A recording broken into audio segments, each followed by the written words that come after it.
There are stories that don't live in textbooks, don't echo through church bells, and don't rest on the pages of official history. They lie deeper than that, hidden in grains of fine sand that slip through our fingers like time telling its own tale.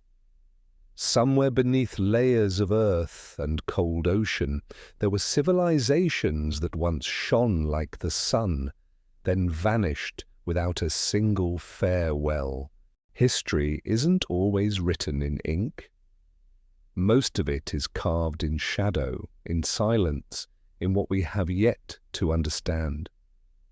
Crumbling walls, faceless statues, nameless temples, all whisper something about a distant past. But the past only speaks when we know how to listen. We once believed history was a straight line. It's not. History is an ocean. What we know are just the crests of waves, but beneath the surface, in the dark and the cold, lie countless civilizations swallowed by oblivion, empires that thrived for millennia, disappeared in the wake of a single flood, a single drought, a single shift in the wind. In this journey, we won't just repeat what's already been written. We'll listen to what history never had the chance to say. Walking through the ruins and the shadowed corridors of time, we will seek the civilizations that disappeared, not to bring them back, but to understand the present more deeply. Because the past has never truly vanished. It's only sleeping beneath the sands of time. You're listening to The Lost Civilizations Beneath the Sands of Time from Lunora. When you look at a great river, you see its surface constantly flowing forward, but beneath it, in the deepest layers where the current slows, lie things that have stayed still for thousands of years. Stones, wood, sediments silently recording each shift in time. Human history is the same. What we see, read, and learn is just the surface. The real story, the civilizations that once flourished, the memories long forgotten, lies buried far below. Long before humans could write, forge bronze, or fire clay, the first storytellers emerged. They didn't write on paper. They carved into stone. They performed rituals. They wore animal bones like talismans. Each stone, each fragment they left behind, was a quiet sentence. And when you piece millions of those sentences together, you can hear the grand symphony of humanity. But most of that music has been devoured by time. The majority of human history doesn't live in books. When the first civilizations rose, writing hadn't yet been born. Or if it had, it was fragile as smoke. Rain erased it, war burned it, earth buried it. Even empires that lasted thousands of years could vanish within a few generations. When the last person stopped speaking their name, that civilization disappeared into the dark. We like to believe we understand history, but what we hold are fragments, hurriedly assembled, full of gaps. We know of Mesopotamia, ancient Egypt, ancient Greece, because they left more behind than others. But how many civilizations never wrote anything at all? How many cities, once alive with voices, now lie silent, unrecorded, forgotten? Archaeologists call this the dark zone of human memory, not because it never existed, but because our light hasn't reached it yet. They unearth structures built tens of thousands of years ago, so immense no one believes hunter-gatherers could have made them. In places like Göbekli Tepe or Nabta Playa, massive stones stand silent, witnesses that have forgotten how to speak. They don't tell their stories the way textbooks do. They simply stand there, and those who listen carefully can hear time itself. What makes these memories so fragile isn't just time. It's us. No empire is immortal. No city lasts forever. Those who once called themselves the center of the world end up as dust. Human history is a river full of hidden whirlpools. Civilizations rise in brilliance, then slip beneath the surface, leaving behind only faint traces. And yet, this silence makes them even more mysterious. Because what we don't know, we imagine. From forgotten civilizations, myths are born. Atlantis is not a location on any map. It's a symbol, a hazy memory of something that might have been. If we look at time not as a straight line but as a deep ocean, we realize most of human history sleeps below the surface, in the dark, in the quiet. Each excavation is like a beam of light piercing down through that water, illuminating a forgotten fragment. Bones, stones, crude tools suddenly become storytellers. Human history didn't begin with writing, it began with silence. And in that silence, we can hear time speak the loudest. From the shadowed depths of memory, civilizations will emerge, not as pre-written chapters, but as scattered pieces that force us to listen, imagine, and ask. Only when we ask questions do we truly touch the threshold of the forgotten. In that darkness, an ancient temple, older than the pyramids, stands quietly like an answer. Göbekli Tepe, where our story begins. If you travel backward more than 11,000 years, before cities, before writing, before the rise of mighty empires, you arrive on a dry plateau in southern Anatolia. There, a vast stone complex lay asleep beneath the earth for millennia, only to be stumbled upon in the late 20th century. This is Göbekli Tepe, the place where human history suddenly stops behaving the way we thought it did. Before Göbekli Tepe emerged, archaeologists believed temples came after agriculture, after villages, towns, and organized society. This site upended that logic. Built around 9,500 BCE, thousands of years earlier than and roughly 6 millennia older than the Mount, it belongs to a time when humans still lived as seasonal hunter-gatherers, no stable farming, no complex hierarchy. And yet somehow hundreds of people gathered, hauled multi-ton limestone pillars, and raised a monumental work that would awe even later civilized ages. T-shaped monoliths 3 to 5 meters tall stand in circles. Their surfaces bear exquisite carvings of fierce creatures, lions, hyenas, aurochs, snakes, raptors. Some pillars show hands and belts, hinting that they personified deities or ancestral beings. No writing survives here, but each incision is a sentence, a wordless account of belief and worldview among the first societies. Most scholars agree Göbekli Tepe wasn't a settlement but a sacred precinct, a ceremonial center, which means temples existed before villages. People did not build shrines after they settled. They gathered around shrines first, and settlement followed. In other words, religion may have preceded sedentary civilization. That realization shakes the scaffolding of our origin story. The deeper we dig, the more building phases we find stacked like ages in stone.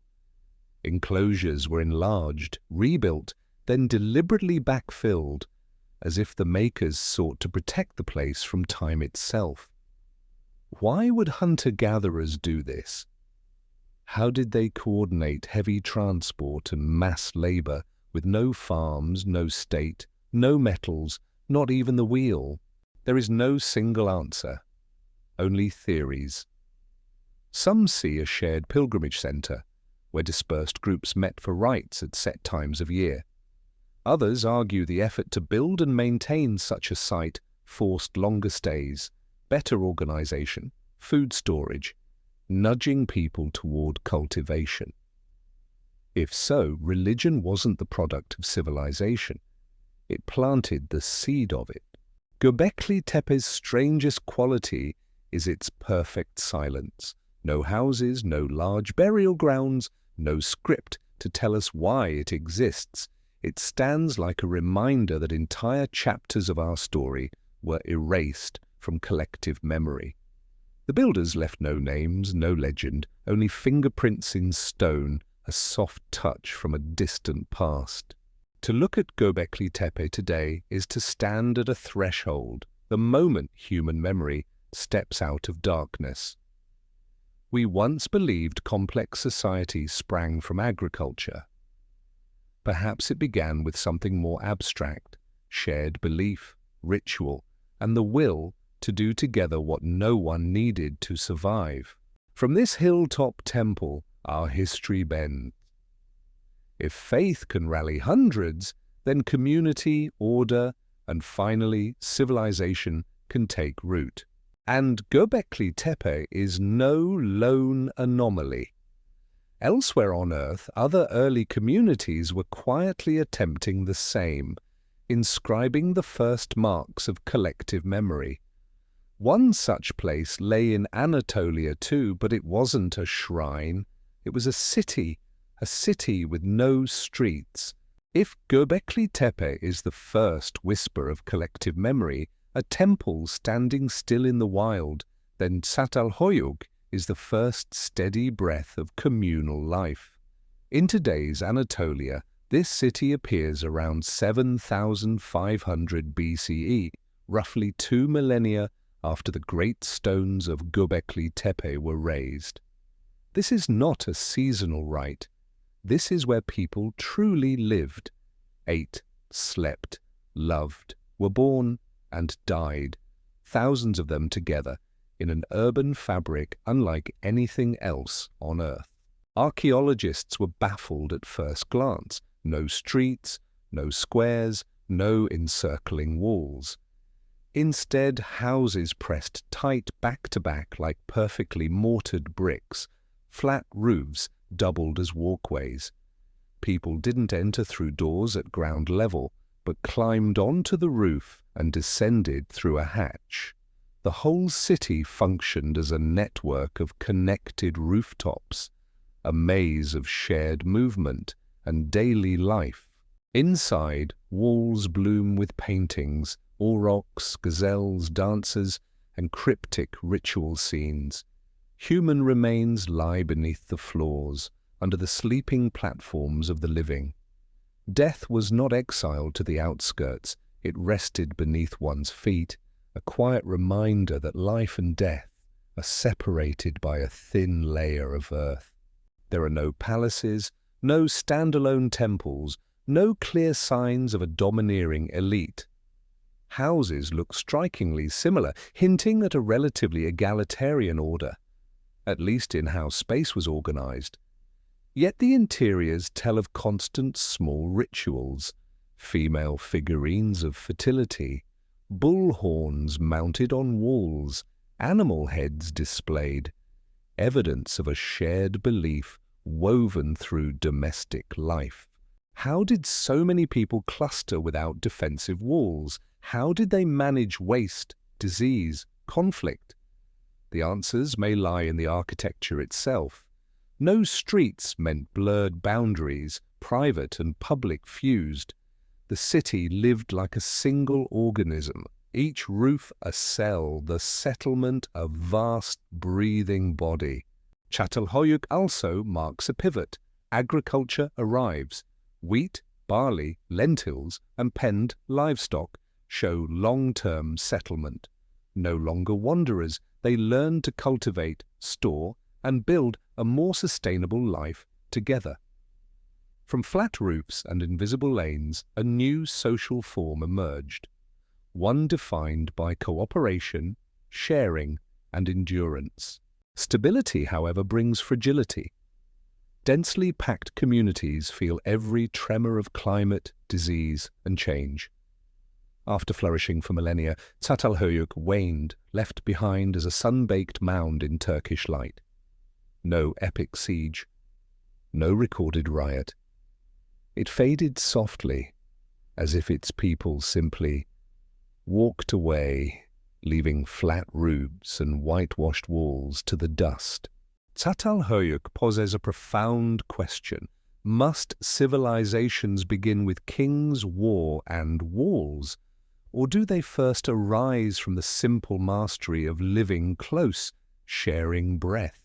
Beneath its layers we find not just a city, but a way of being, a mirror of what humanity can become before hierarchy hardens. It looks like no later metropolis. It is a primal world already seeded with civilization. And when Çatalhöyük's rooftop sank into time, elsewhere, not far away, another culture began writing the first lines of human history in script.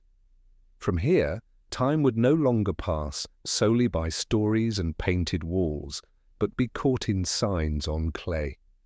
So the past could, for the first time, remember itself. If Göbekli Tepe echoes belief and Çatalhöyük breathes community, Sumer is the moment history writes itself. In the fertile plain between thee and the southern Iraq today, a great civilization rose around 3500 BCE. Here, humans did something unprecedented. They turned memory into writing. From that instant on, history was no longer a breath in the wind, but lines that could outlast millennia. The Sumerians didn't just live, they engineered life at scale. In lands yearly drowned by flood, they dug canals, raised levees, and built vast irrigation to tame two mighty rivers. They formed independent city-states, Uruk-Ur, Lagash, each a hub of economy, religion, and politics. While other regions remained village-scattered, Sumer grew true cities, tens of thousands of residents, streets, markets, temples, granaries, and laws. Crucially, these weren't preserved only by mouth. They invented cuneiform, wedge marks pressed into soft clay, then dried or fired. At first, the signs tracked grain rations, trade accounts, temple dues. Gradually, writing became a language of thought. Law codes, poems, myths, astronomy, mathematics, medicine. They left the earliest durable pages of human memory. Sumer's social architecture was intricate. Each city had a king, but ultimate authority belonged to the gods.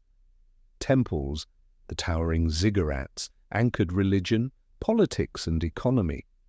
Production flowed under divine mandate. The Sumerians believed they existed to serve the gods. And in that humility, they built a world vast in ambition. Technically, they were brilliant. In Uruk, fired brick monuments rose in tiers, streets ran straight with drains beneath. Wooden wheels rolled, ancestors of all transport. They split the day into 24 hours and counted by 60s, the base 60 that still governs minutes and seconds. Yet their greatest immortality isn't ziggurats or wheels, it's writing. With it, Sumer transcended itself.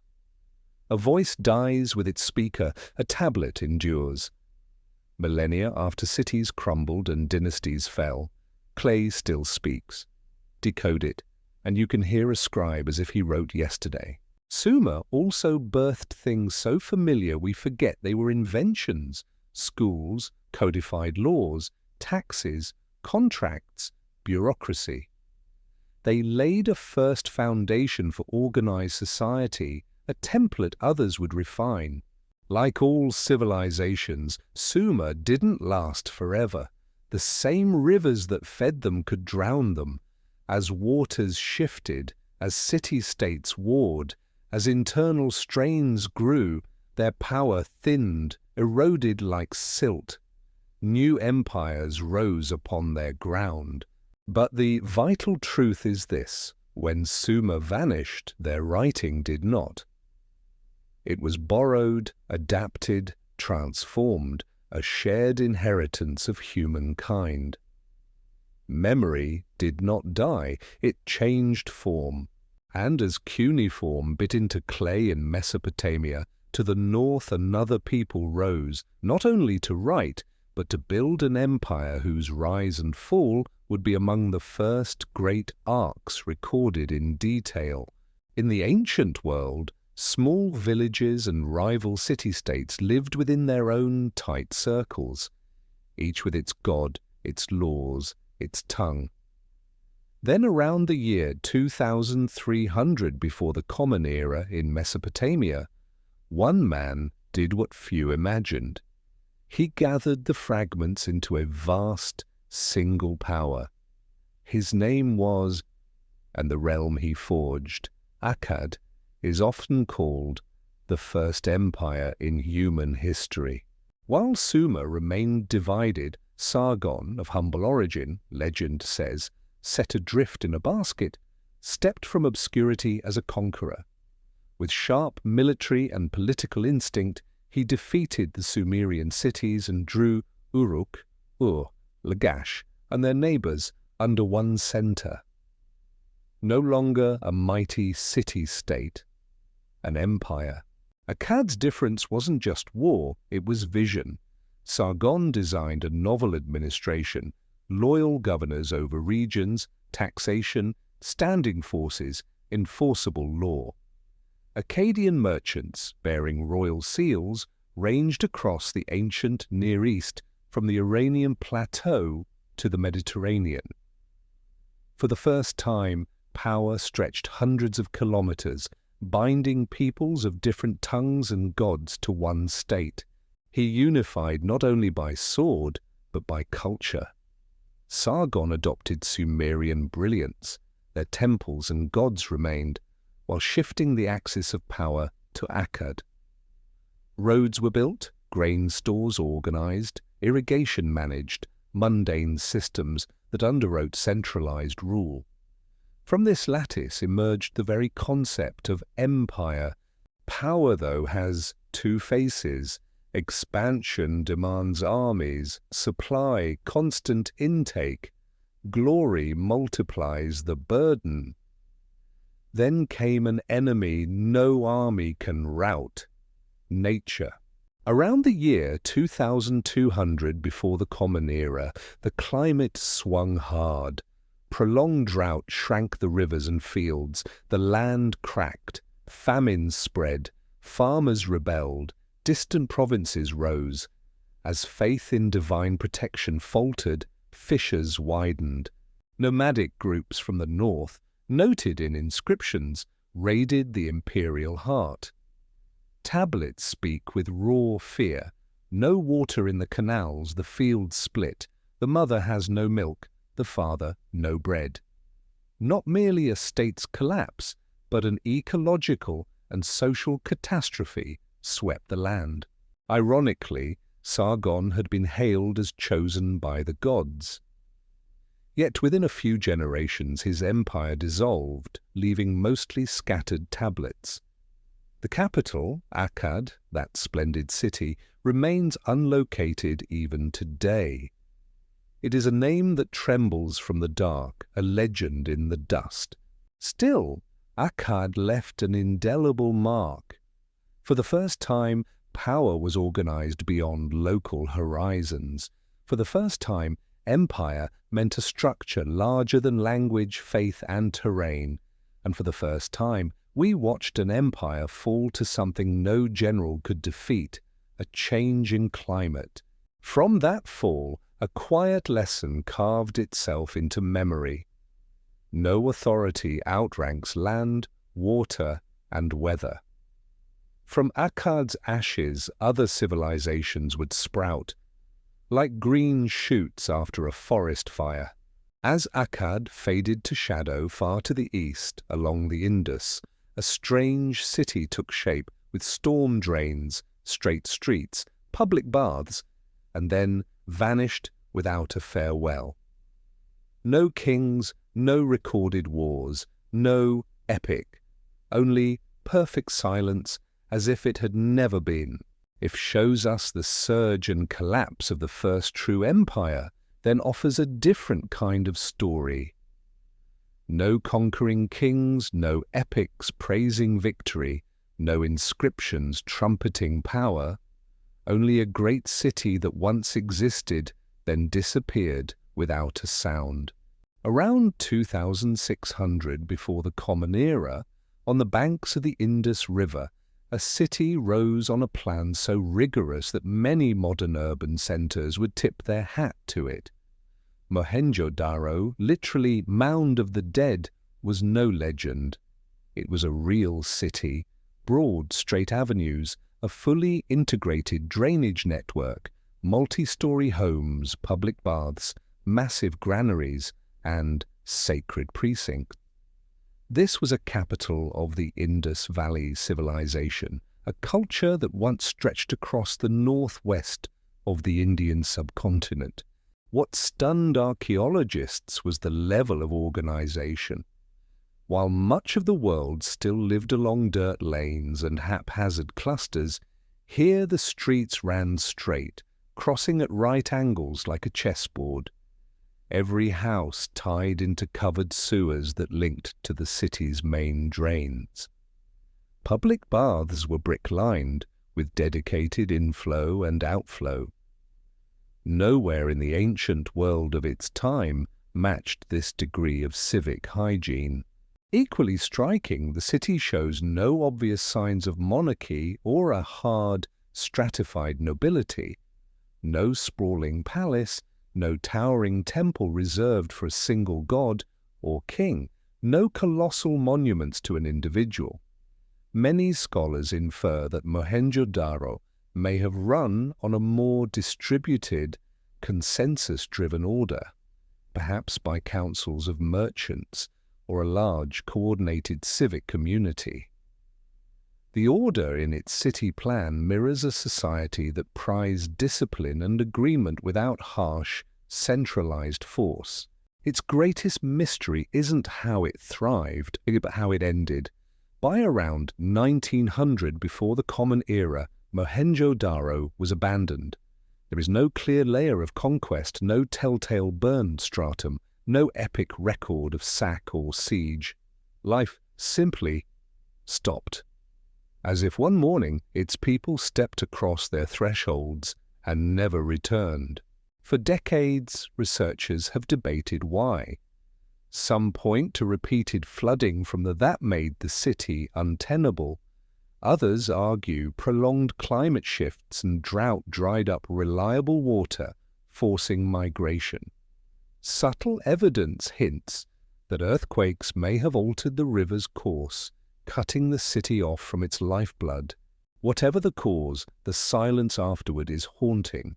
The Indus people left a script, but it remains undeciphered. No annals, no royal stele, only steatite seals etched with animals, bull, elephant, a mythical unicorn, and recurring symbols whose meanings we still strain to grasp.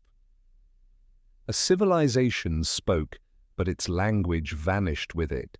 Stand among Mohenjo-daro's ruins today, and you can almost see a bustling city, children darting over brick pavements, water murmuring through underground channels, caravans of traders haggling in shaded courtyards. All of it, now, dust and broken brick. Its quiet isn't the thunder of Akkad's fall, it's the faint exhale drawn from a giant body at rest. Mohenjo-daro reminds us, not every civilization dies in violence. Some go out like a candle, leaving a perfect darkness, a darkness that invites us to shine a light. Its silence is precisely why it endures as one of history's great enigmas. From the Indus, humanity's story enters a wider phase. More cities, denser trade, caravans cutting deserts and seas. Nature, meanwhile, keeps testing us. As oceans rose, coastlines shifted, and brilliant settlements slipped beneath the waves, giving us the world's truest Atlantises. Some civilizations vanish in war's ash, others are swallowed by desert and time, and some slide quietly under the sea, as if the ocean wanted a secret of its own. An ancient city off India's western shore is one such secret. For millennia it lived as a legend in epic song, then surfaced in blue water. In the Dwarka is the city of the hero god, gates of gold, marble palaces, white stone avenues running to the sea. Many assumed it was myth, a story burnished by centuries. But in 1988, during seabed surveys off Gujarat, Indian archaeologists found massive stone structures, walls, piers, foundations, submerged offshore. Legend began to look like memory. With continued underwater exploration, a clearer picture emerged, a meticulously planned port city with docks, ramparts, and parallel streets. The scale suggested not a humble fishing hamlet, but a major center of commerce, possibly as early as the 3rd millennium before the Common Era, contemporaneous with or even predating Mohenjo-daro. Pottery shards, beads, figurines, and stone and copper tools surfaced among algae-covered blocks, traces of a once thriving community. What makes Dwarka singular is how it disappeared. There's no definitive layer of violent destruction. Instead, the evidence points to the sea itself, rising water, an earthquake, a tsunami, or a post-Ice Age transgression, steadily claiming the city. When the shoreline advanced, streets became seabed, ramparts turned to reef. The city didn't leave the world, it changed its address. To study Dwarka is to track an older boundary, when land and sea were not where we find them today. Vast tracts of South Asia's low coast were once populated, before post-glacial seas advanced. Dwarka may be one of many drowned cities along the Indian Ocean rim, the real Atlantises of Asia. Unlike many ancient places, Dwarka's memory never fully died. It survived in myth, liturgy, and epic verse. Devotees say that when Krishna left the world, the sea rose and took the city, an image both symbolic and geologic. Here, myth and archaeology meet and shake hands. Dwarka asks the larger question: how many coastal civilizations flourished where water now lies? As the last ice age ended approximately 12,000 years ago, global sea levels rose by tens of meters, drowning lowlands in a handful of generations. The people of those lost coasts may have left their cities behind and carried only stories forward. Peer down at weed-draped blocks off Gujarat, and you're looking at a slice of Earth's memory, a time when people and ocean lived cheek by jowl before parting for good. It's a memory written in water, wave, and silt. And Dwarka isn't alone. From Japan's coasts to the Mediterranean, from the North Sea to the Caribbean, submerged cities are reappearing. As we return to the sea, we're not just seeking resources, we're searching for ourselves. If Dwarka is a door into what sleeps beneath the waves, the panorama beyond it is vast. When the last ice age ended about 12,000 years ago, Earth underwent a transformation unmatched in human experience. Ice melted and seas rose. Fertile coastal plains where people had lived for tens of millennia slipped underwater. It was a silent turning point. No armies, no court chronicles, yet countless lifeways vanished within a few generations.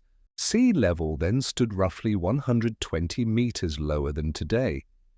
What's ocean now was once rivered lowland, forest, even human settlement. Coasts attract life, moderate climate, rich resources, trade routes. But as polar ice retreated, the ocean crept inland, not a single catastrophic wave, but a slow, inevitable tide. Consider between Britain and mainland Europe, once a sweeping plain of woods, lakes, and hunter-gatherer camps. As seas rose, Doggerland disappeared, leaving faint traces on the North Sea floor. No stone cities, no walled temples, only tools, animal bone, and ghostly evidence that people called it home. In Southeast Asia, rising water drowned the lowlands that once linked today's islands, the broader shelf scholars call. Millions likely lived on lands now submerged, and their memory may echo in myths of lost kingdoms. Eastern Atlantices, carried by oral tradition. Climate change didn't just raise seas, it rewrote survival. Communities retreated inland and uphill, bringing memories of the old coasts. Across centuries, those memories became legend, a city swallowed by the sea, a radiant realm taken by waves. From west to east, the tales rhyme. In the Mediterranean sphere, Kumari Kandam in South Asian lore, and flood island stories across island Southeast Asia and Oceania, perhaps all seeded by a shared geologic past. Remember, when the waters rose, humans hadn't built stone metropolises like Mohenjo-daro or Uruk, but they had villages, shore camps, proto-market nodes. As coastlines advanced, those places vanished, and their people became migrants on new ground, dispersing language, custom, belief. In their wake, cultural networks may have stretched for thousands of miles. Today, marine archaeology is unlocking that drowned library. Under North Sea mud, researchers find human bone, flint tools, and drowned forests. Off India's coasts, architecture lies submerged, as at Dwarka. Across Southeast Asia, bathymetry traces sunken land bridges where dense communities may have thrived. The ocean isn't only a boundary, it's a locked archive of our earliest chapters. Those settlements didn't fall to invaders, but to a force no army can resist. The sea doesn't kill, it reclaims. Humanity, racing the water's edge, left behind not just homes, but memory itself. Facing our own century's climate shifts, melting ice, rising seas, we hear the echo of ancestral footsteps. History doesn't repeat detail for detail, but nature's larger rhythms abide. The ocean once claimed cities. If we fail to listen, it may do so again. In a parched basin of southern Egypt, far from great rivers and famous trade routes, people once lifted their eyes to the night sky to understand the world. What is now a desiccated playa was, between roughly 10,000 and 6,000 before the Common Era, a freshwater lake ringed by grass and cattle. In this unlikely place, humans built what many consider to be one of Earth's earliest observatories, Nabta Playa. Excavations revealed large stones placed with purpose, a megalithic circle whose axes align with the sun at solstice. 7 millennia before the pyramids of, people here tracked sky motions to mark time, rains, and ritual. This was more than hunting and gathering. It was a society that listened to the heavens. No walls, no monumental temples, but something more fundamental, shared knowledge. Seasonal groups moved with herds yet returned to raise stones for ceremony and sky-keeping. Here, religion, proto-science, and early pastoral life braided into one. Many scholars see Nabta as a precursor to Nile Valley lifeways, seeds that later blossomed into Egyptian civilization. Its wonder isn't size but precision. Aligning stones to solar events demands years of observation and transmission, a cadre of keepers of knowledge, prehistoric sages. Stand inside the circle at dawn today, facing sunrise, and you stand where people stood 7,000 years ago to count the turning of the year. But Nubta's story isn't endless bounty. As climate shifted, rains failed, the lake shrank, earth cracked. The green bowl became desert, its people left, carrying memory of sky and land. Many believe they drifted north along the taking star lore and ritual with them. Seeds that later took root in dynastic Egypt.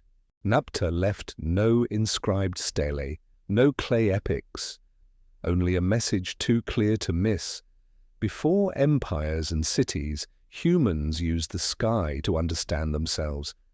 In harshest places, intellect flared brightest. When they departed, the stones remained, like an abandoned clock, still pointing at time. Stand there now and you hear a particular sound. Perfect silence. No fallen ramparts, no glittering sanctuaries, only desert wind combing the megaliths and the same night sky as before.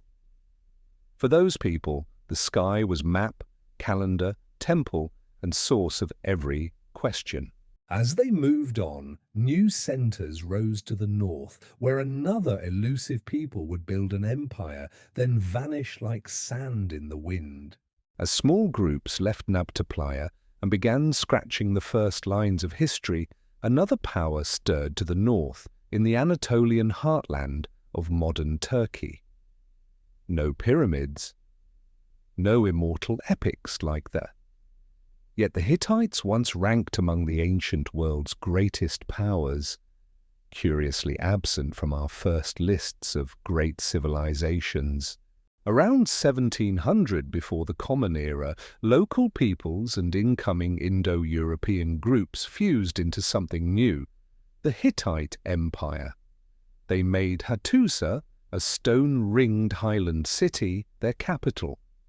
From a harsh plateau without a Nile or a fertile river valley, they built a state to rival Mesopotamia and Egypt. Hattusa sprawled behind kilometers of walls with lion-flanked gates, stone manifestos of order and strength. Inside, palaces, temples, granaries, a tight administrative core. Unlike many peers, the Hittites leaned into iron, among the earliest, to smelt and wield it at scale, a technology that would rewrite warfare. Where neighbors carried bronze, Hittite blades and chariots cut fear into battlefields. But they were more than fighters. Their law codes, impressed on clay, laid out property, marriage, crime, and restitution. Their religion braided deities, local and foreign, into a vast pantheon. They practiced diplomacy.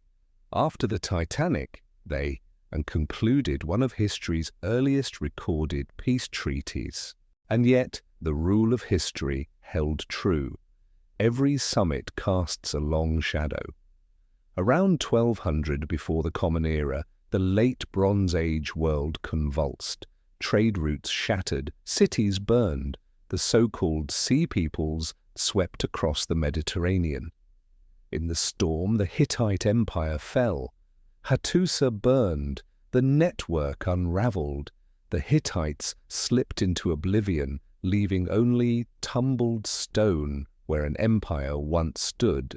For millennia, their name faded. No dazzling pyramids, no epic canon.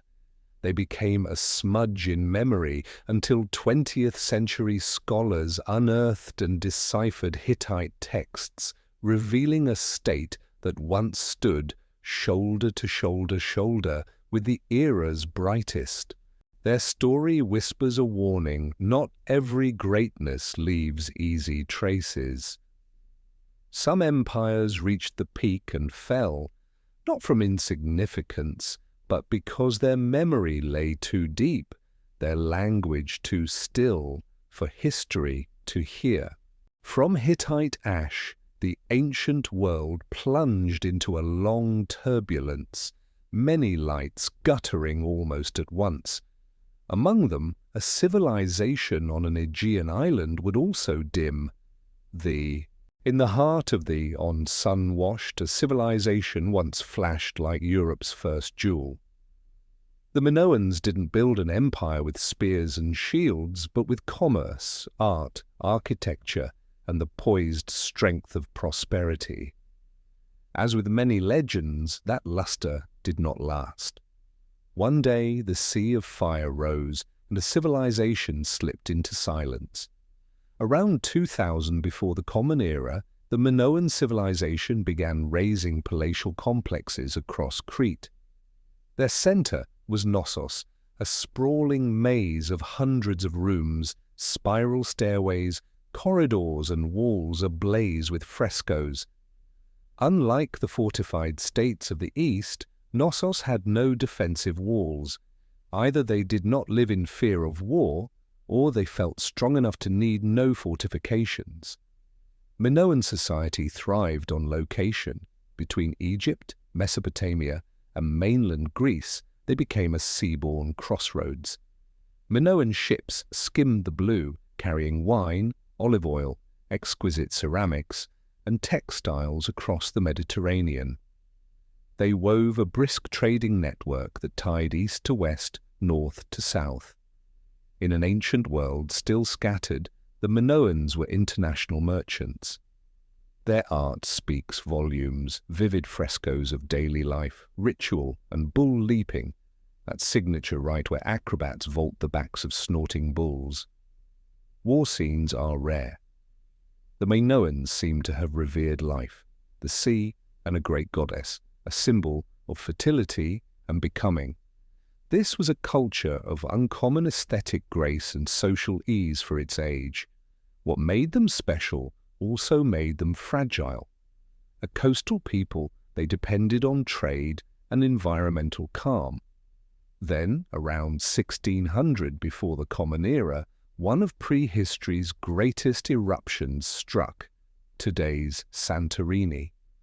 The blast, equivalent to hundreds of nuclear bombs, darkened skies and hurled tsunamis that crashed into Crete, scouring ports and seafront towns, did not vanish at once, but in the aftermath everything shifted.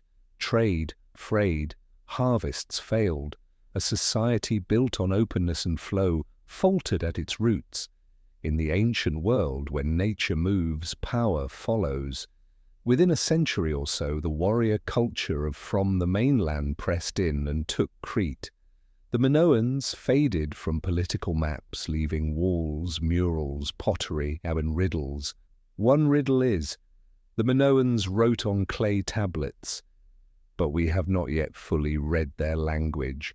A portion of their memory remains sealed, a locked door amid open sea. When a people disappears and their script dies with them, collective memory splinters. The Minoans were a symbol of a culture not built on constant war, undone not by armies, but by nature. Lava, ash, and waves achieved what invaders could not. The stones of Knossos still stand, but the Minoan voice lies deep in the Aegean, like an old song with no singer. Centuries later, stories rose here, myths of a labyrinth, the bull-headed in the palace of Knossos, and a radiant city swallowed by the sea. From the memory of the Minoans, another great legend may have budded. The legend of, before we face that myth, another civilization awaits, one that left not palaces but colossal stone faces looking straight at us from the deep past. If the Minoans gleamed upon the Aegean, then across the ocean, in the humid jungles of today's Mesoamerica, another civilization took quiet shape. No long written annals, no fully deciphered script. Yet the stone faces they left behind stopped the modern world in its tracks.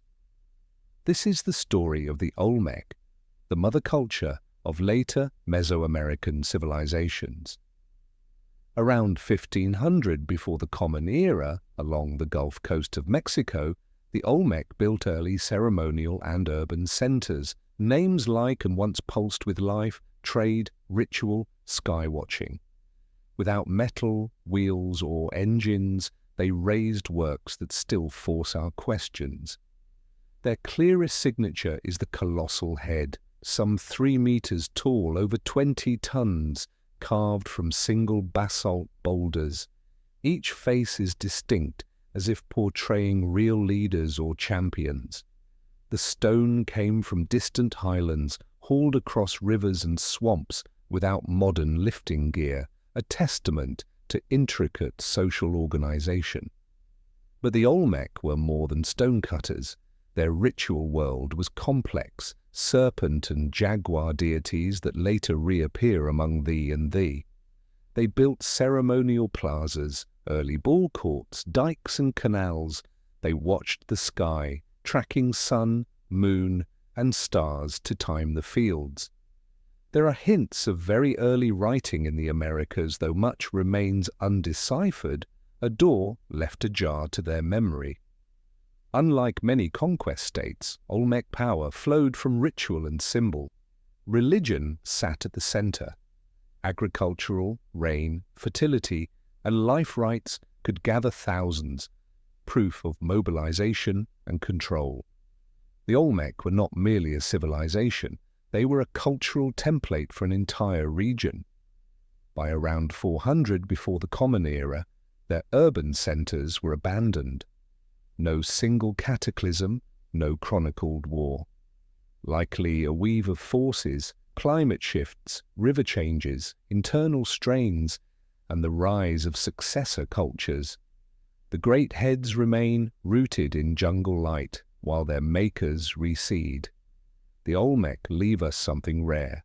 Not an empire like Akkad, not libraries like Sumer, not palaces like Knossos, but a face in stone. It stares at the present without speech or smile, bearing witness as time flows past. Those who followed, Maya, Zapotec, Aztec, inherited that symbolic language and amplified it into pyramids, empires, and calendars that measure the sun to the cycle. The Olmec lit the first flame of the Americas, and, as with so many, they did not truly vanish. They dissolved into what came next, a groundwater of influence beneath later cultures. As new powers rose, those stone faces stayed, reminding us that the greatest works are sometimes built in silence. Mention pyramid, and we see sun-struck stone beside them. But pyramids are not Egypt's alone. From Asia to the Americas, jungle to grassland, desert to riverland, pyramid forms rose where cultures never met, each pointing the same way, up. 4,000 years ago, as the Shon, in Mesoamerica began earthen pyramids. The later refined them into vast stair temples, like At, where equinox sunlight paints the slithering body of a feathered serpent across the steps. That was no accident. It was architecture braided with math and astronomy. In South America's coastal plains, pre-Inca cultures raised large pyramids as early as approximately 2,600 before the Common Era, nearly contemporaneous with Egypt. In Asia, near Xi'an, seen immense earthen pyramids, imperial tomb mounds, rest quietly amid fields, little known beyond their region. In the Balkans, purported Bosnian pyramids have sparked debate for decades. Why did distant peoples converge on the same shape? The answer is likely not a global mother culture, but a shared horizon, the sky. For the ancients, the sky was clock, map, and the realm of gods. A pyramid, broad-based, narrowing to a point, is an earthly axis toward heaven, a bridge from finite to infinite. Practical too. Pyramids sit firm, resist time, and can be built with prehistoric tools and massed labor. Their points draw the eye upward to where the sun rises and sets, anchors of season and rite. Many align with stars, often the or the pole, revealing sky lore deeper than we've yet relearned. In pyramids were royal tombs, ramps to the gods. Among they were temples and observatories, calendars in stone. In they anchored ceremony and social order. Different uses, same impulse to point human life beyond daily hunger towards something larger. Their endurance is not only engineering, it's philosophy. Pyramids are cultural waypoints. To build one is to etch your name into the flow of the cosmos. Their global spread whispers a deeper truth. In remote ages, while cultures were far apart, people everywhere looked up at the same sky and read the same unwritten language, light and shadow, stars and time. Pyramids are thus not mere ruins, they're among our oldest messages, from ancestors to us. From them we learn that ancient societies were not simple. They were subtle, organized, learned, and they left marks that will not fade. Yet like those cultures themselves, these works lay buried in sand and jungle, forgotten for millennia, until we dug them back into the light. Among lost civilizations, none grips us like Atlantis. In's dialogues over 2,300 years ago, a radiant island realm, wealthy, ordered, advanced, sank beneath the sea in a single day and night. For many, it's myth. For others, behind the tale lies a real memory of a civilization taken before history could write it down.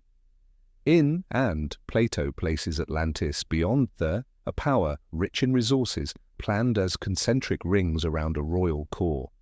It boasted science, engineering, arms, even sought to conquer Greek lands until quakes, floods, and the sea erased it. For Plato, it was a parable of pride punished, or perhaps a hand-me-down memory the Greeks inherited from earlier worlds. Centuries of seekers have chased it in the Atlantic, Mediterranean, Caribbean, the North Sea, even Antarctica. Hypotheses multiply: Atlantis as Santorini after the eruption, the Azores drowned by post-glacial seas. Some argue Atlantis was never a specific place but a composite memory of shore civilizations lost as oceans rose. Set Atlantis against global geology and the tale grows less fanciful. About 12,000 years ago, as the last ice age ended, seas climbed rapidly, drowning coasts where people had lived for ages. If towns, shrines, or proto-cities clung to those shores, their loss to the sea is wholly plausible. The memory of a city swallowed could have travelled through generations and cultures, arriving to Plato in philosophical Greek. Atlantis differs from, or because it is more than a site, it is an idea, of a golden age lost, of human limits before nature, of civilization's fragility. It has inspired archaeologists and animates writers, philosophers and dreamers. It also reflects how humanity remembers, not only in texts, but in tales, symbols and myths that outlive language. Stories morph over time, but often preserve a hard kernel, a flood, a vanished town, a migration, a natural catastrophe, a great war. Many scholars now treat myth not as noise to discard, but as soft data to decode. Today, seabeds yield walls, roads, and puzzling structures. Whether Atlantis existed is unknown, yet the very uncertainty keeps it vital. Atlantis is less a location than a question, and big questions outlive empires. From it, we learn that human memory resides not only in what we can verify, but also in what we cannot yet prove and still pursue. Myths like Atlantis are bridges between history and imagination, between what is gone and what still echoes. Human history isn't written only in ink, carved in stone or filed in archives. Much of it lives in stories, legends, told and retold by generations, in language and symbol, in rites, lullabies, and fireside songs. To modern ears, legend can sound like fancy. To archaeologists and historians, it can be a quiet map to what's been lost. Consider. For centuries, many deemed it a myth from Homer's Iliad. But in the late 19th century, Heinrich Schliemann followed the poem's geographical hints to dig at modern Turkey. He uncovered a real city, ramparts, ditches, and stacked habitation layers. Legend stepped into archaeological light. It isn't the only case. In India, the story of City of once lay solely in the Mahabharata. Seafloor surveys of Gujarat later revealed submerged structures, sparking one of the late 20th century's most striking finds. Legend had been speaking in a language other than our modern science. From Peru's Andes to Siberia's steppe, Amazonian forests to the islands of Indonesia, researchers still follow old tales for leads. Stories of a city of gold primed quests that eventually illuminated. Islander legends of stone giants helped focus work on. Spoken memory often preserves collective traces of real events. Legend changes as it travels. A real event can splinter into many tellings. Time clothes it in symbol, deity, and rite. Peel those layers and a core remains: a flood, a vanished settlement, a migration, a natural disaster, a great war. That's why many scholars now treat legend as data, supple, ambiguous, but potent. Rock carvings, cave art, spirals, suns, moons, birds, snakes, these can all begin a story. Ancestors didn't file site reports, they etched memory in image and rite. A circle may be the sun, a flowing line, a river. A decorative field of marks might be a star map. Decode the symbols and prehistory starts to speak. Strikingly, similar motifs appear oceans apart: spirals, time, stick figures with outstretched arms, sunrise, winding serpents, water, nature's power, proto-constellations. That doesn't prove a single-world culture. It shows humans everywhere responding to the same sky and seasons, and legend as their explanatory grammar. Researchers call these tales civilizational memory, a form of remembrance that outlives time, language, and borders. Distorted, embellished, never fully erased. Read carefully, each old story can guide us to a physical trace, a drowned shrine, a buried city, a storm-scoured shore. So the search for lost civilizations isn't only engines, diggers, and satellites. It is also the work of language, symbol, and whispers beside a fire thousands of years ago.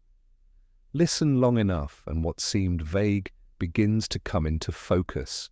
Not every civilization disappears in flood, war, or fire. Some unravel in a quieter way, when their language dies. When a voice no longer sounds, when no one can understand the words once spoken, written, and sung, their memory blurs like a figure behind time's thin veil. Language is the unseen frame that holds a culture aloft. It isn't just a tool for speech, it's how people see the world, name the cosmos, and pass knowledge between generations. When a language goes, it's not a word list lost, but an entire way of sensing reality erased. Across history, many brilliant cultures faded without leaving us a way to hear them, because their tongues died with them. Consider the dot, its signs, pressed into seals, painted on pottery, marked on everyday objects, remain undeciphered. We can infer trade, social order, and ritual. We cannot hear what they said, wrote, or believed. Those symbols stand before us like a locked door, a silent world sealed within. Likewise with the clay tablets and careful incisions survive. No linguist can read them. It's a feeling both intimate and remote, like holding a letter from a friend long gone and no longer remembering their voice. Languages also vanish by dilution, not collapse. Conquest, migration, prestige, slow tides that replace one tongue with another until the old one dissolves, like a stream losing itself in the ocean. With it go stories, songs, philosophies, entire grammars of meaning that once made the world make sense. When language dies, material heritage goes mute. A temple may stand for millennia, but if no one can read the inscription on its wall, it becomes an empty shell. When unlocked via the comma, he opened a door that had slept for ages. Egypt's temples ceased to be silent stone and became living stories. Not every tongue gets that mercy. Thousands of ancient languages vanished with no Rosetta to open them. Each was a unique book burned, leaving later ages to guess and paraphrase, never to hear the true voice of the past.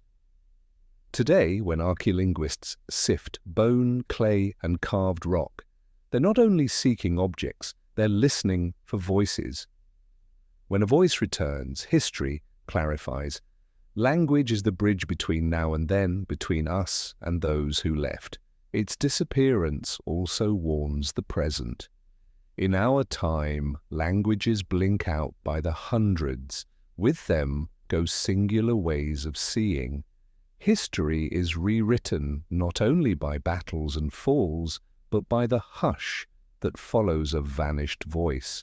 Human history often opens with big names, the gods, legendary heroes, founders. Strip away the mist and we find that these gods weren't always supernatural. Often they were flesh and blood people who did extraordinary things or lived at decisive hours, and whom communal memories slowly lifted into myth. Before words could be written, community memory lived not on tablets or stelae, but in stories. Leaders of strength or shrewdness became the center of the tale. Over generations, layers accreted. The chieftain became the founding king, the king an epic hero, the hero a god. Fact and imagination braided until the seam vanished. Luktu likely ruled around 2700 before the Common Era. Centuries later, the remade him as a seeker of immortality, slayer of beasts, speaker with gods. Myth didn't deny his existence. It dressed him in what bare history could not, a cloak of timelessness. Pharaohs became divine after death. Who unified Upper and Lower Egypt was almost certainly a real sovereign. Memory later sacralized him, merging his image into creator gods. Heroes like or may reflect kernels of real war leaders. Retelling lofted them into the bright air of Olympus. The pattern repeats worldwide. Legendary emperors such as or could crystallize early leaders into archetype. In Mesoamerica may preserve a reformer king refracted into deity. Across Polynesia, the first blue water navigators became ancestor gods, those who fell from the sky. Myth is a bridge between memory and symbol. It lets events outlive themselves and turns them into a riddle. When archaeology finds material echoes of oral tradition, the haze thins. Stepped out of Homer, rose from scripture to seabed surveys. Perhaps some gods were once people, separated from us by time rather than kind. This reveals a deeper truth. When a civilization falls, what often endures is not masonry, but story. Stone shatters, sand buries, seas reclaim. A strong tale persists, reshaped, not erased. In that sense, the gods of lost worlds are their last memories, not mere characters, but keepers, shards of history still shining after the rest has dimmed. Archaeology is not only digging for old things, it is a quiet dialogue between present and past. Each lifted layer of soil is a turned page of memory. Each artifact is part of a sentence from people who lived and breathed and believed Long after their names dissolved, some moments reset how we see the world. When was unearthed, myth proved to be sleeping history. When appeared, shrines were shown to predate farms. When rose from ash, a Roman city stood nearly intact, as if time paused mid-breath. A field worker who lifts a broken sherd is touching a lived instant from 1,000 years ago. That sherd once sat in a hand, held water, warmed by a hearth. A flint blade once cut hide. A jar once held wine for a rite. A wall once sheltered sleep. These inanimate things are our storytellers when books and voices have been erased. Archaeology moves against the current. Instead of drifting downstream with time, we dive into Earth to retrieve fragments of lost worlds. But unlike a book, Earth's archive has no table of contents. It is discontinuous, gapped, stubborn. The archaeologist rethreads a narrative from pieces featured with patience, knowledge, and trained intuition. Great excavations often begin with small accidents. A Turkish farmer stumbles on a carved block, the road to Göbekli Tepe. A well digger in Italy hits an odd ash layer, Pompeii. A field hand in Mesoamerica plows up a basalt head of the Olmec. Humanity's library lies not only in stacks but under our feet. Crucially, archaeology restores ordinary lives, not just empires.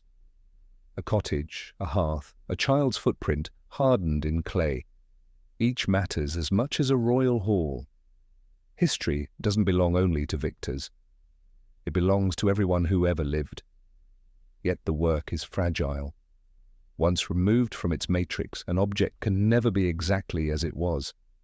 Time preserved it for millennia. Mishandling can ruin it in hours. Excavation is a race with decay, a joy bound to responsibility. Above all, archaeology listens. It seeks not only matter but memory. The voice is history made quiet. A broken cup, a stone tablet, an old brick. Each whispers, if we kneel close enough. From such whispers, the grand mosaics of rise and fall are assembled, not with rhetoric, but with small, exact truths. We picture collapse as battering rams, flaming gates, night skies aflame. Yet many great civilizations didn't fall to a single war. They unraveled from within, slowly, quietly, without a calendar date to mark the end. Extinction often is not loud. History's largest states ride a similar curve: formation, rise, zenith, decline. The causes aren't always external. The very forces that lifted them can become the weights that sink them. Overexpansion, resource strain, infighting, climate stress, frayed trust, social fracture, quieter killers than any blade. The show's no broad wall layer, cities like and were simply left, canals dried, rivers shifted, climate tightened. An orderly society, master of drains and streets, dissolved like a dream. No victory, no defeat, only a lengthening silence. So too at their height, luminous cities, stair pyramids, and calendars of startling precision crowned the forests. By the 9th century, many urban centers were abandoned, not empire-wide war, but long droughts, exhausted soils, and elites unmoored from common people. Brilliance failed to adapt to its own environment. On, a small community raised Titanic as proofs of faith and power, felling trees to haul them. When forests vanished, soils eroded and systems failed. No foreign foe, only self-made scarcity. War still matters, but often as a last tap on a weakened frame. They did not fall solely to northern warbands crossing there. It sagged first, finances thin, politics split, credibility drained, civic trust eroded. No wall holds when inner bricks rot. Collapse, then, is not a moment but a process, sometimes centuries long. Warning lights flash, often ignored, rivers shrinking, fields spent, leadership aloof, common purpose cracking. Then a drought, a local revolt, a lesser invader, enough to tip the whole. The lesson is not theirs alone. We live in complex systems tethered to climate, resources, and delicate balances. To look at the Maya or the Indus is to see questions hanging over our own horizon. No empire is immortal. The deadliest enemy may not be outside the gate, but the quiet inside the walls. At times, we imagine we've mastered nature, and then the earth exhales and everything changes. The greatest civilization stood on desert, riverbank, alpine flank, and forest edge. Those very elements, water, fire, earth, climate, sometimes wrote the final line. Nature does not punish, it obeys its own laws. However grand we are, we're a fold in that fabric. Remember the Santorini blast approximately 1600 before the Common Era. In days, billions of tons of rock, ash, and magma tore into the sky. Tsunamis strode the scouring ports and towns, darkening sun and ruining crops. Within a few generations, a radiant culture dimmed, not to arms, but to Earth's unvarnished force. In 79 CE, the eruption of 79 CE buried a Roman city in ash. Paradoxically, the same violence preserved nearly whole. Houses, walls, paintings, even final footprints, as if nature, mid-fury, paused to leave us a memory. Climate has reset history again and again. Around 1200 before the Common Era, a Mediterranean-wide aridity hammered the late Bronze Age. Trade webs snapped, power failed, fought famine and the sea peoples. Small climatic shifts cascaded through food supply, and invincible states turned brittle. Along the Inn, ancient dynasties wrestled with floods that both nourished and menaced. The tale of the Great Flood and King likely remembers real deluges that forced people to master water or be mastered. In the Americas, the classic era ebbed not just from politics, but from sequences of mega-drought. Rains failed, soils cracked, jungle browned, sacred cenotes sank. Without water to drink or plant, pyramids and idols fell suddenly quiet. Farther back, the eruption of approximately 74,000 years ago may have dimmed global light and chilled the planet. Some researchers argue it squeezed human numbers to a sliver, a near-extinction bottleneck. If so, all that followed is the story of those who survived Earth's hardest winter. Nature is maker and eraser. No empire outranks a storm, no city outmuscles an earthquake, no wall is higher than a rising sea. Yet from wreckage we learn to begin again, to build wiser, see deeper, bow more humbly to the rules of this planet. Look back and the pattern is plain. Human history is not only battles and crowns. It is a long conversation between us and the earth. Every civilization is an answer, sometimes right, sometimes wrong, to the same old question, how do we live with nature, not against it? Time has a curious way of testing human memory. It doesn't sweep everything away in a single violent gust. It wears at us slowly like waves grinding down a seaside cliff. As memory erodes, old lessons loosen and fall. Then one day we face a new upheaval and swear it's the first of its kind, when in truth, it has happened before, long ago. History doesn't repeat mechanically, but it does keep a familiar rhythm. The forces that once toppled great civilizations, resource scarcity, social fracture, climate swings, a breakdown of shared belief, can push later societies toward the same precipices. Yet in the bustle and pride of the present, we like to think we're different. We forget that the builders of Mohenjo-daro, the Maya, and the Roman Empire thought the same.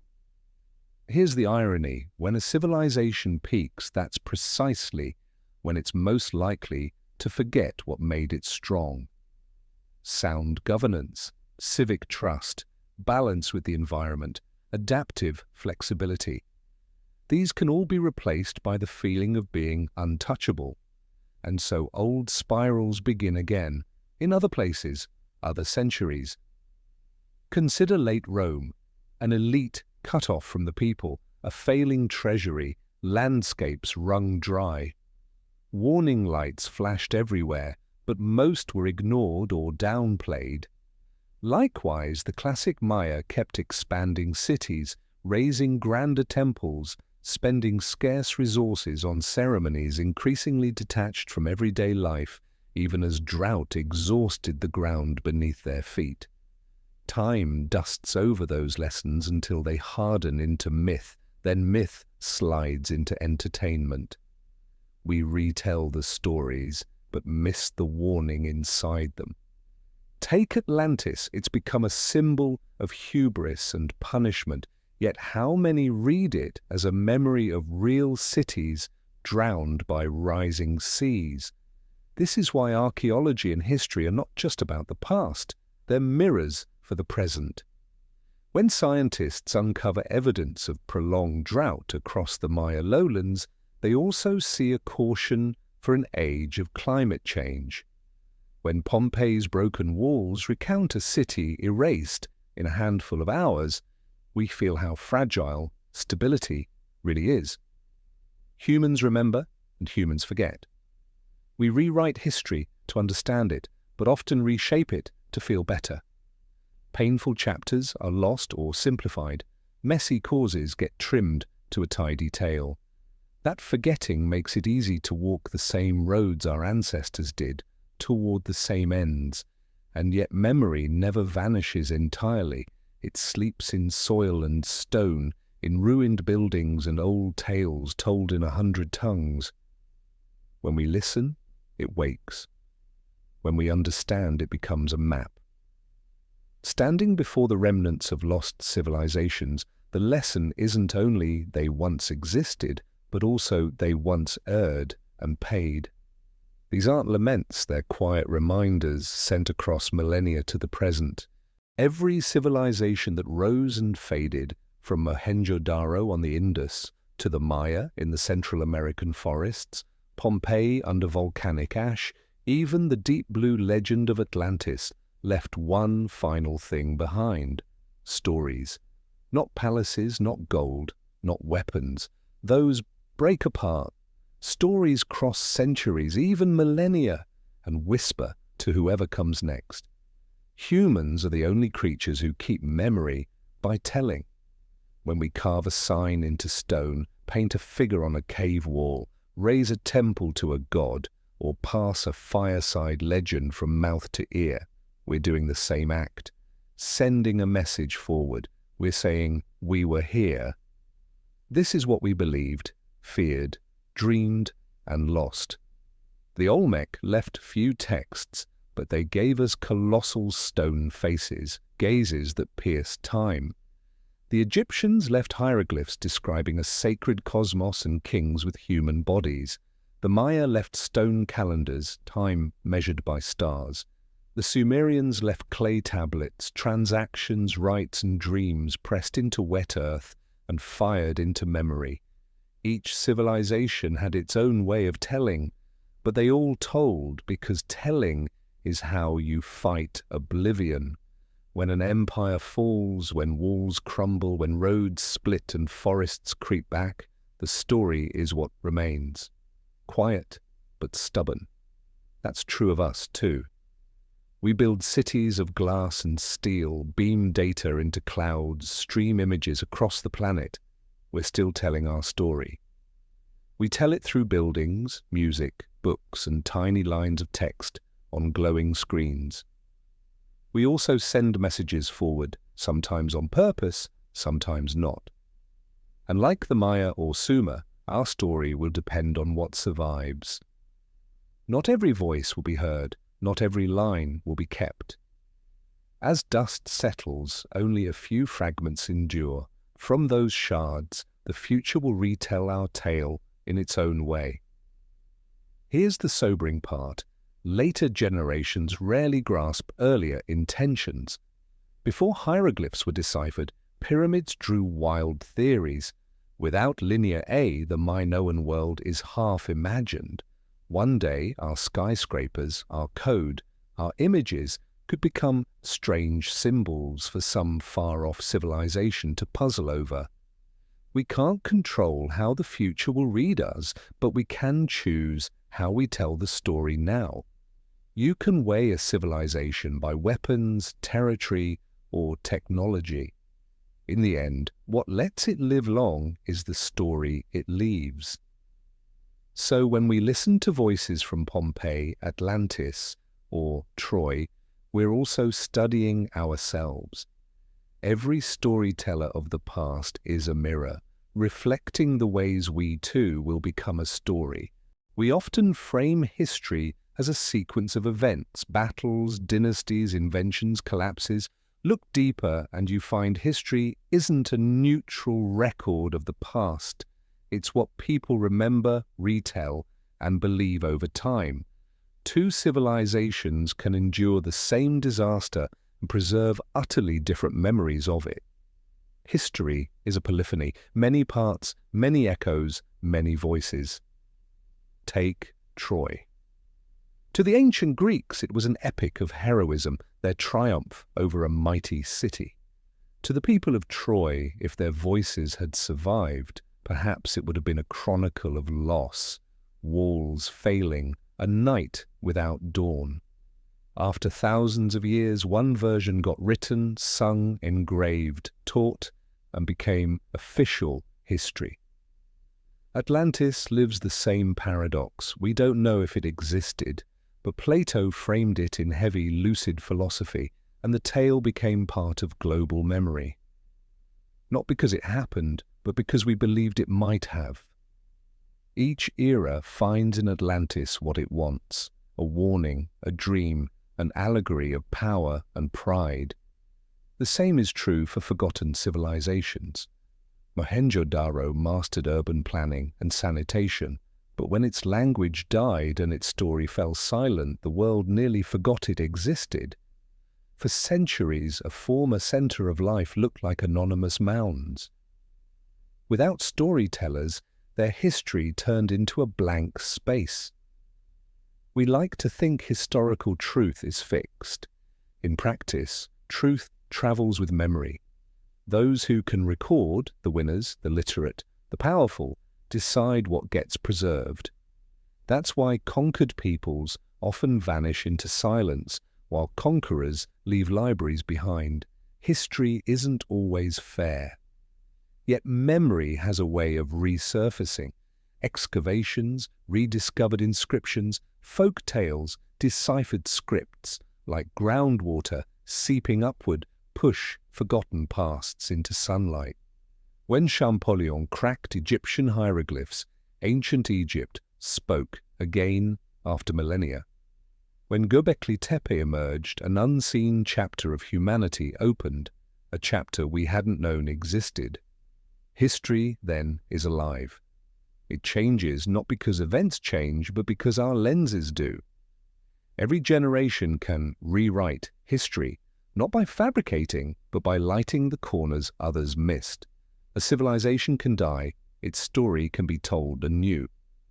We, today's storytellers, are writing history every day, not just through events, but by choosing what to remember, what to forget, and what to believe.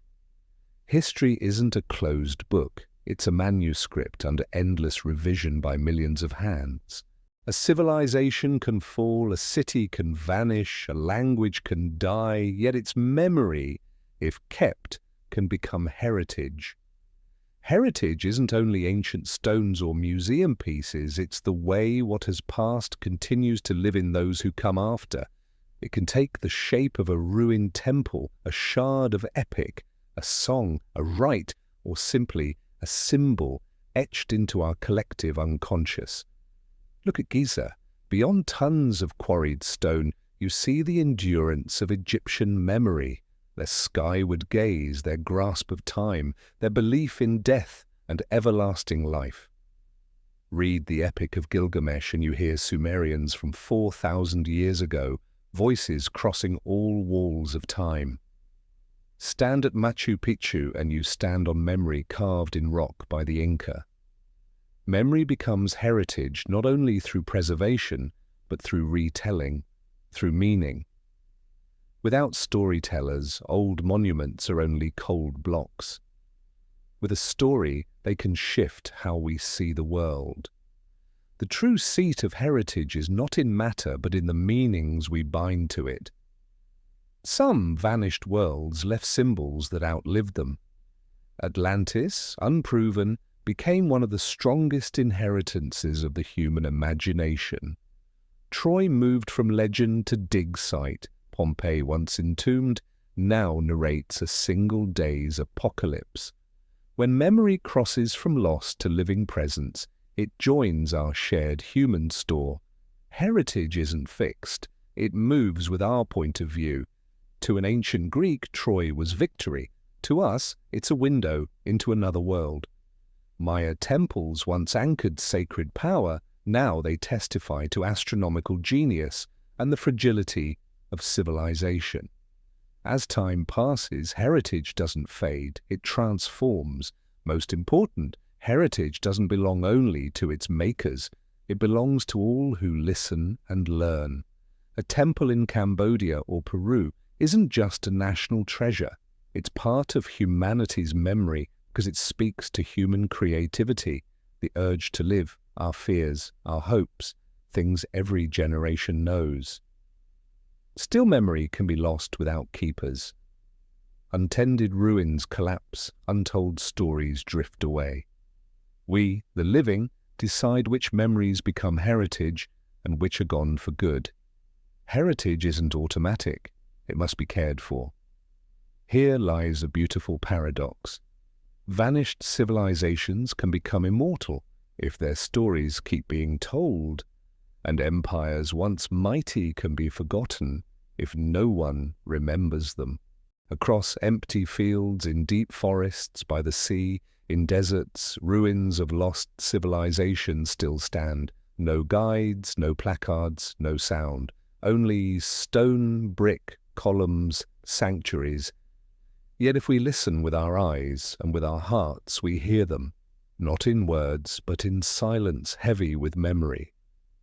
Walk into Pompeii and you see more than fallen walls. You see a morning that never finished, the half-eaten meal, the paved street, the frescoes still bright. Ash, hardened time, holding a slice of life just before death arrived. Those houses require no narrator. They are the story. At Machu Picchu, the silence feels different. Not the shock of sudden death, but the hush of departure. The Inca left long ago, leaving terraces, ritual stones, paths stepping into clouds. The wind there seems to read a wordless epic aloud. At Angkor Wat, tree roots clutch stone like the fingers of time. Bas-reliefs, towers, endless corridors. These are not only structures, they're memory pressed into earth. At Petra, rose-red facades carved by Nabateans look like sleeping faces. No human voices remain, but every chisel mark is a sentence. Ruins speak a strange language. They don't explain, they suggest.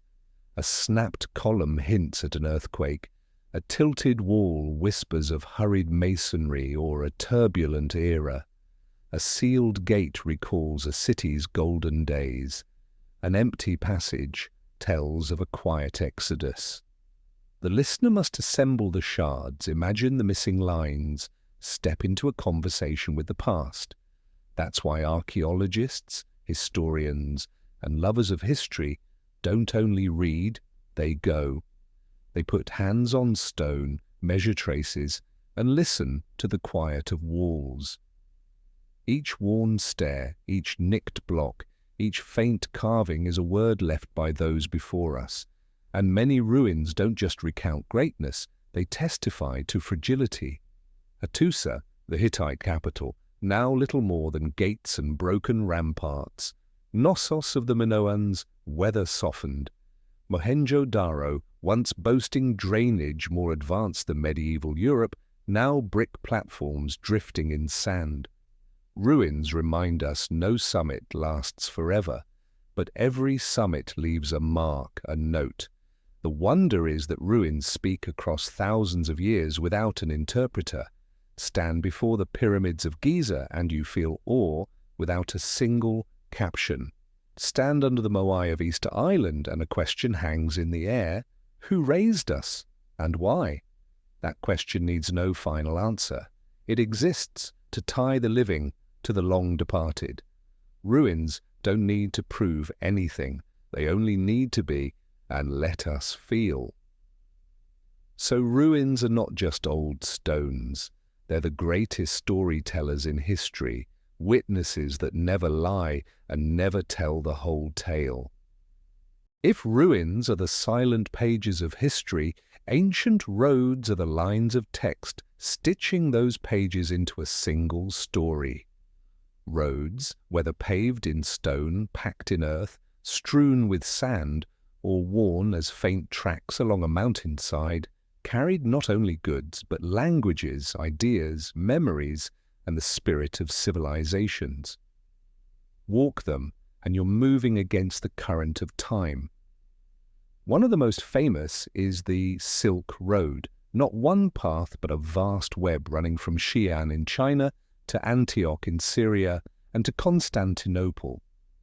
Along those dusty stages, it wasn't just silk that travelled.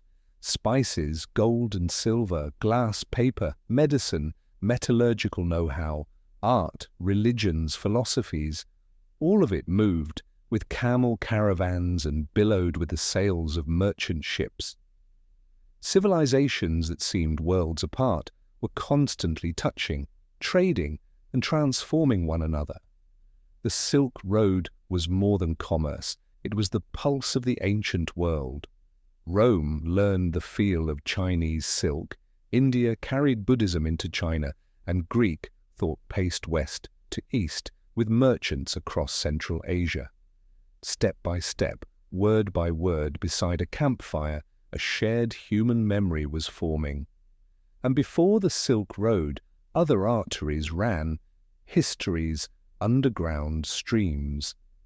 Phoenician sea lanes across the Mediterranean, Egyptian routes from the Nile to the Red Sea, forest paths that stitched together Olmec and Maya, lands in the Americas.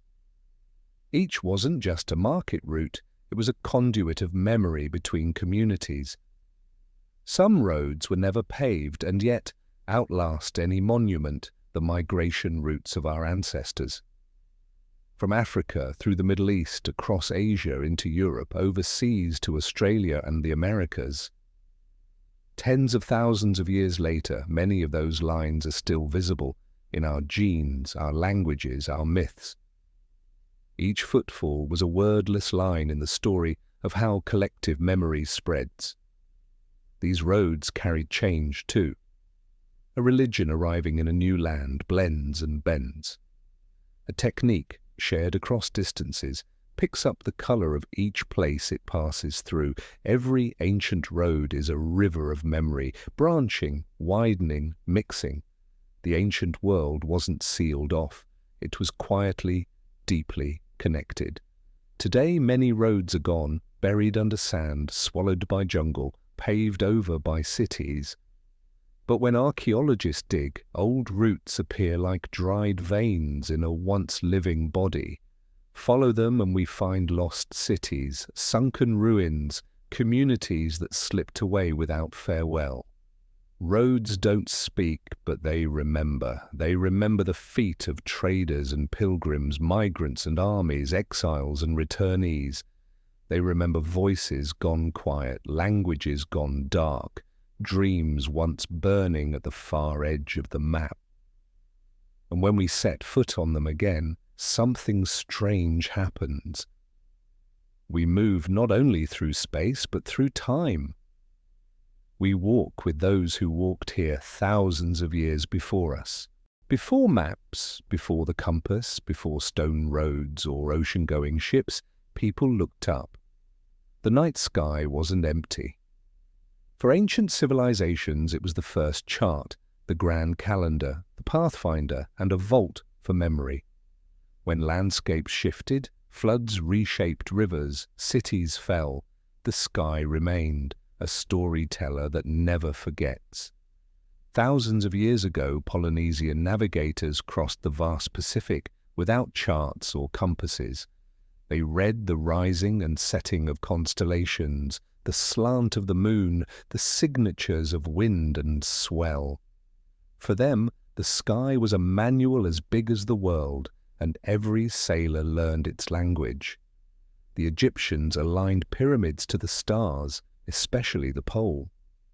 Giza's north-south precision wasn't luck, it was astonishing accuracy in an age without telescopes. They watched the heavens to time the Nile's floods, to mark sowing seasons, to schedule holy rites. The sky was the heartbeat of Egyptian civilization, so too the Maya, who tracked Venus, the sun, and the moon to craft one of antiquity's most intricate and exact calendars. Time wasn't a straight line, it was sacred cycle, repeating with the orbits of lights above. A star's rising could signal a rite, its setting a dynasty's fate. In a sense, the sky was the highest authority. But it was also a library of stories, each constellation a tale retold across generations. Greeks saw the hunter, Orion. Chinese storytellers traced the cowherd and weaver across the Milky Way. Egyptians spoke of Osiris and Ra journeying the heavens. Stars became symbols in humanity's mental map, a language without borders. Across continents, cultures gave similar meanings to the sky. They fixed on bright patterns, used them to navigate and to count, tied them to creator gods. The sky was a common temple needing no stones. It belonged to everyone. By that sky, ancient routes opened. Silk Road caravans took bearings by starlight in desert nights. Phoenician sailors crossed the Mediterranean, steering by the pole star. Vikings braved northern seas with the glow of stars to guide them home. If roads are the arteries of memory, the sky is the compass. City lights hide that map now, and we forget how it once grounded the world. But the sky is unchanged, the same stars the Egyptians, Maya, and Polynesians watched. Lift your eyes and history returns, not from a page, but from the quiet light of the universe. The sky is the one inheritance every civilization shares, but none can own. It was our first map, and maybe our last.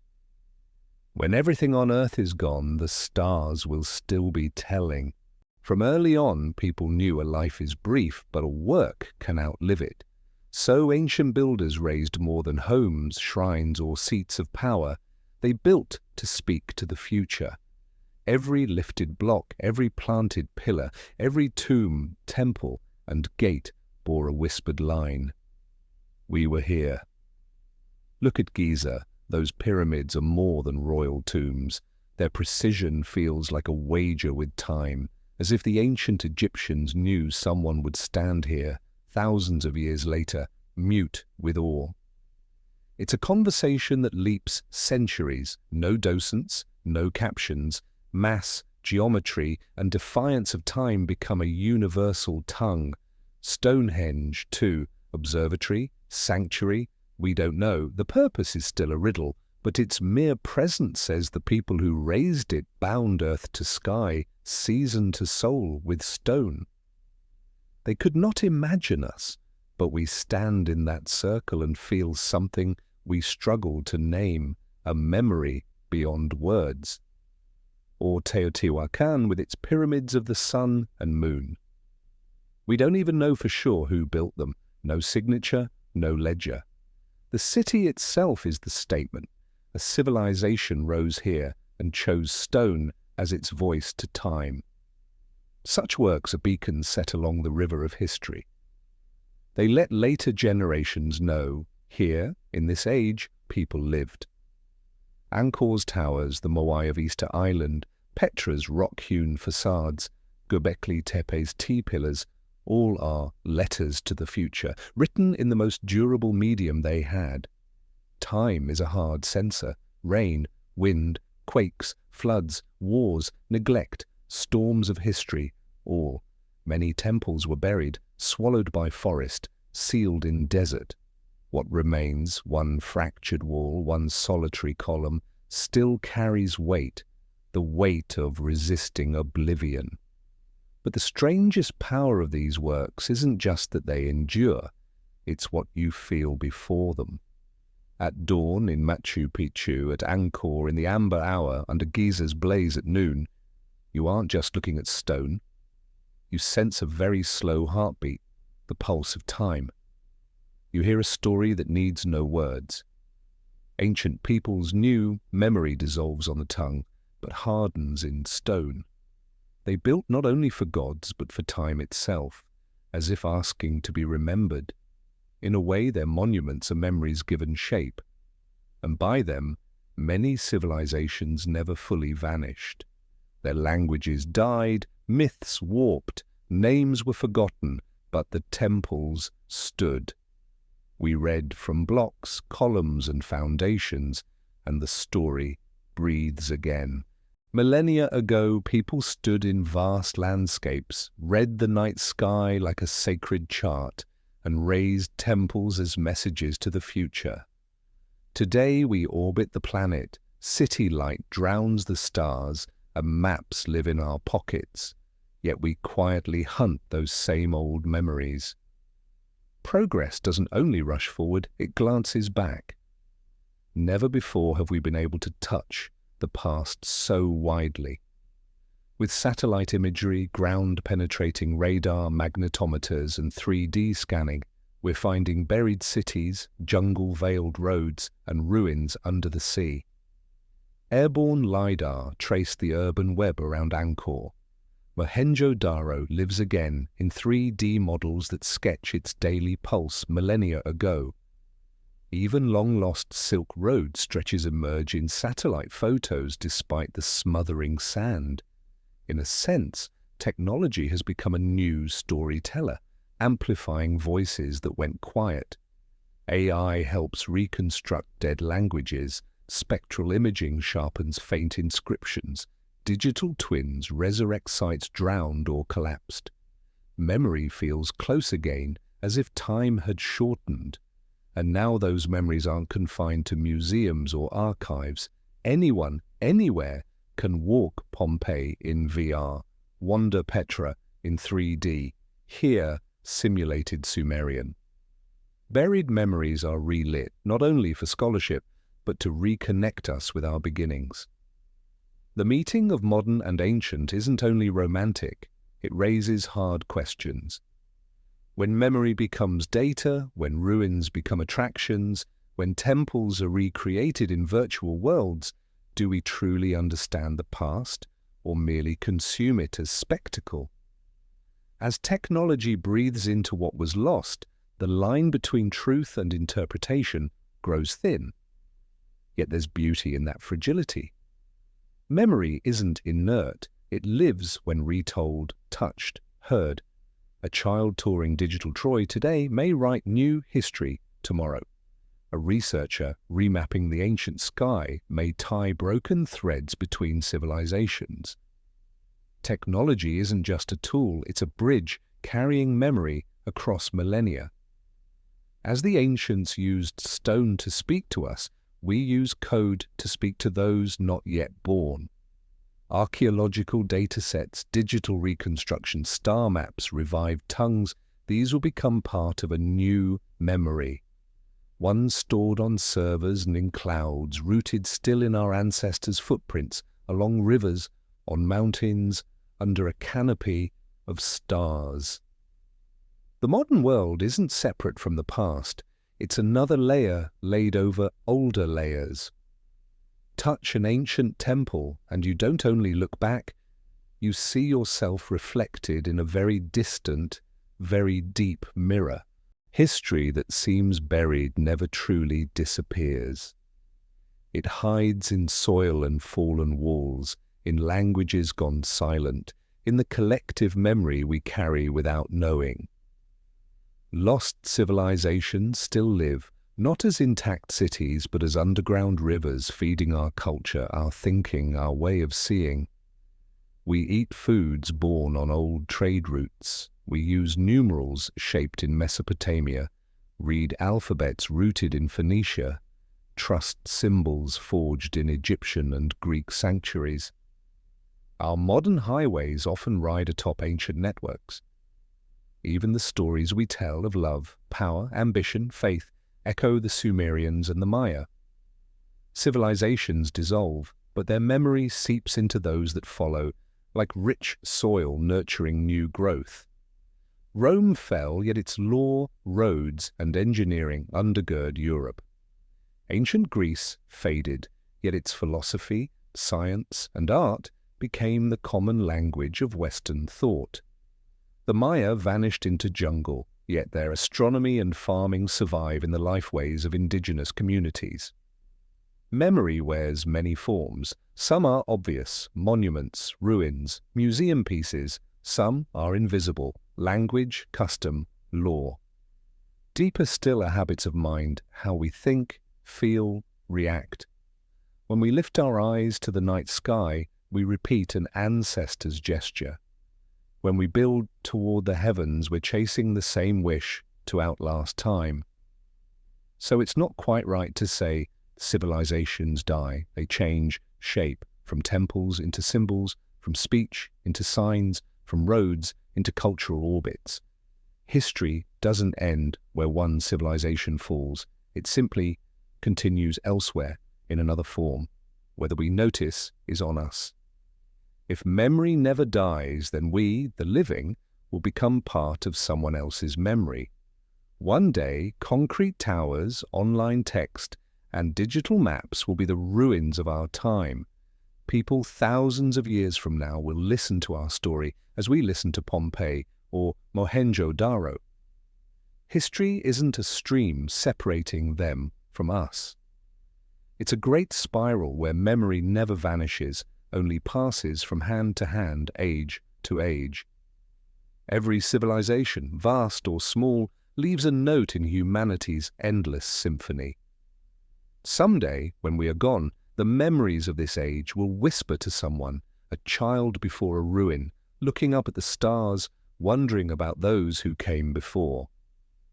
History has never been only the past.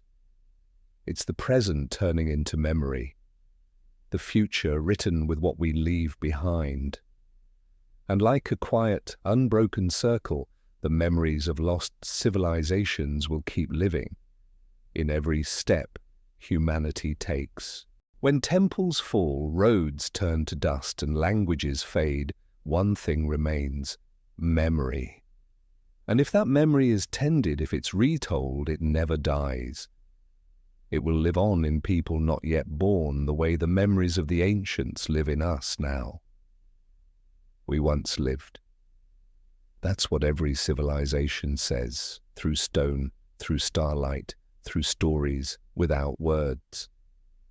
And we, the people of today, are saying the same to the future.